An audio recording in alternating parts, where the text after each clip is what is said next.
For some individuals, cheating is actually like a physical act of infidelity. And some ladies very often reach out to me saying they're with a partner who's following, liking the pictures of women on Instagram, and that they consider that to be cheating, but that their significant other or their partner does not.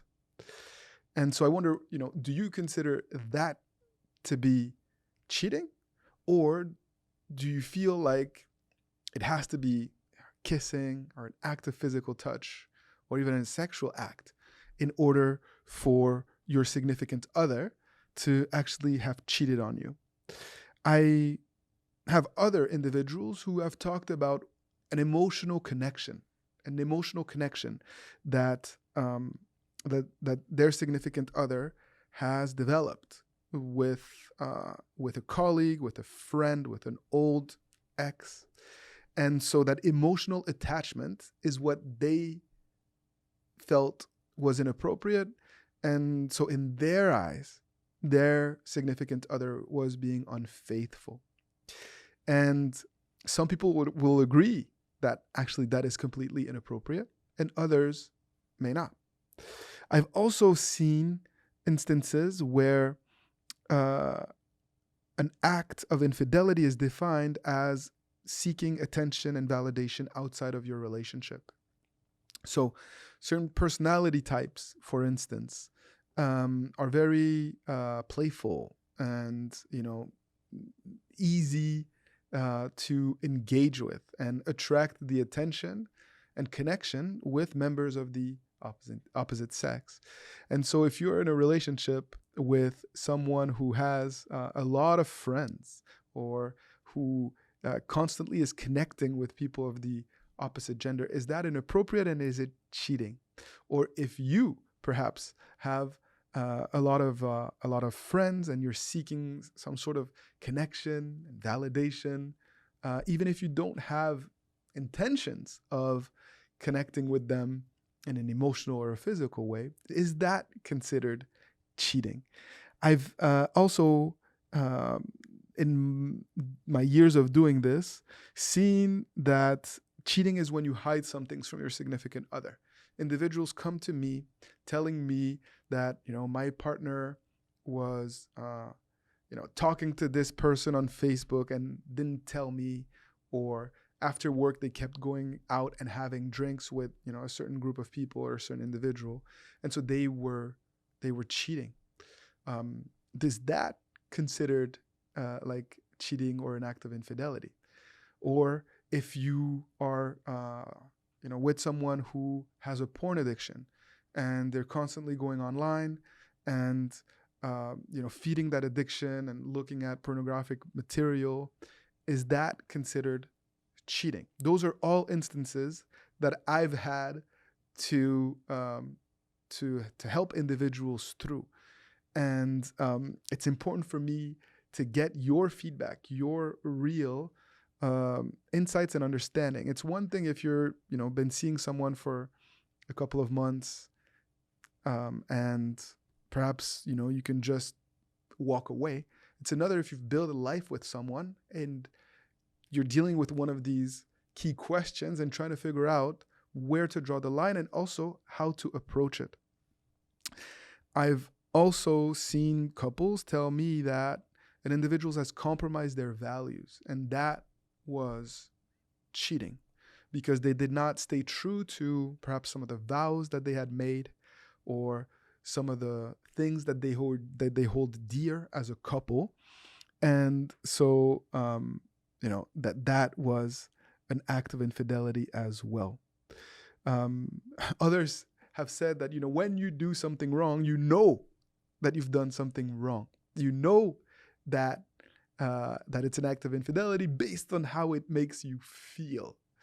And of course, here we're talking about, guilt and self-awareness, really, to be able to monitor what is appropriate and what is not.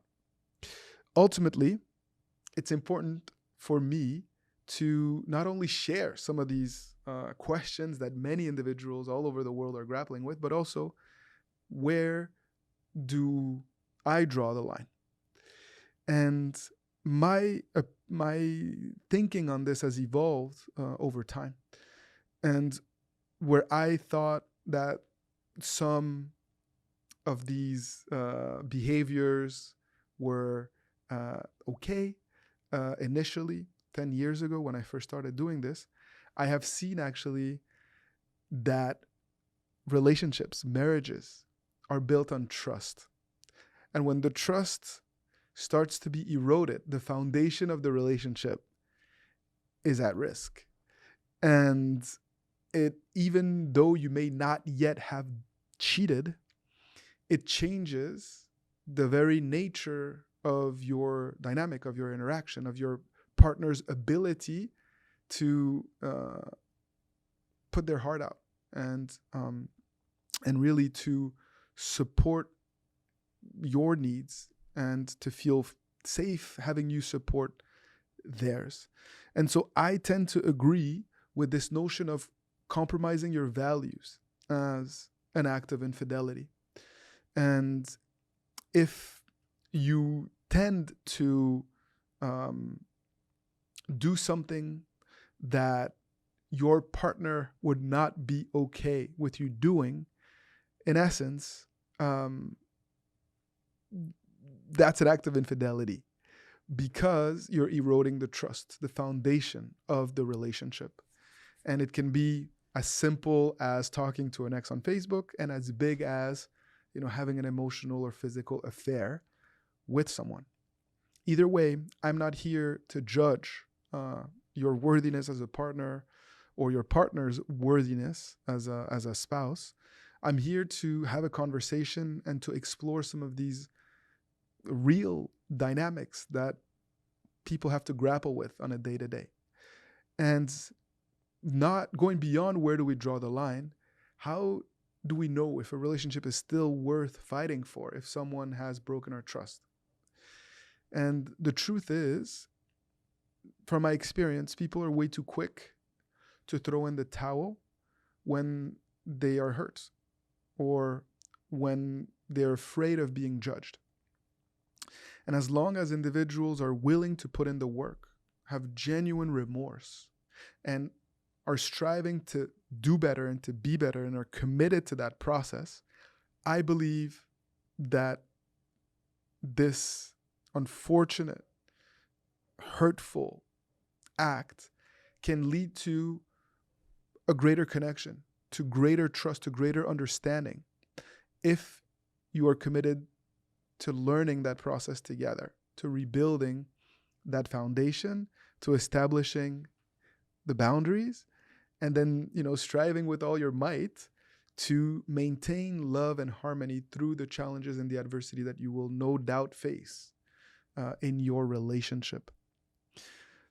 That's what I have learned, and how I have sought to support individuals for the last decade to be in the type of relationships that they want to be in and that they deserve. But ultimately, my role as a coach is to help you reach your goals.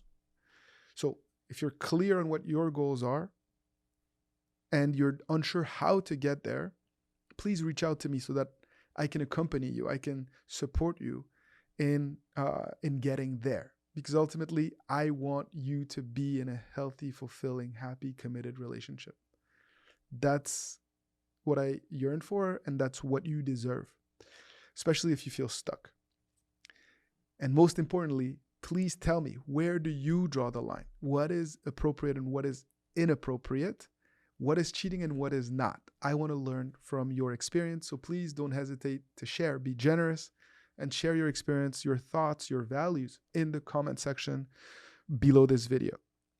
Together we learn, we support each other, and I am so delighted and happy to be able to provide this platform for all of us to learn to nurture healthy relationships. So as always, thank you for your support, and keep fighting the good fight.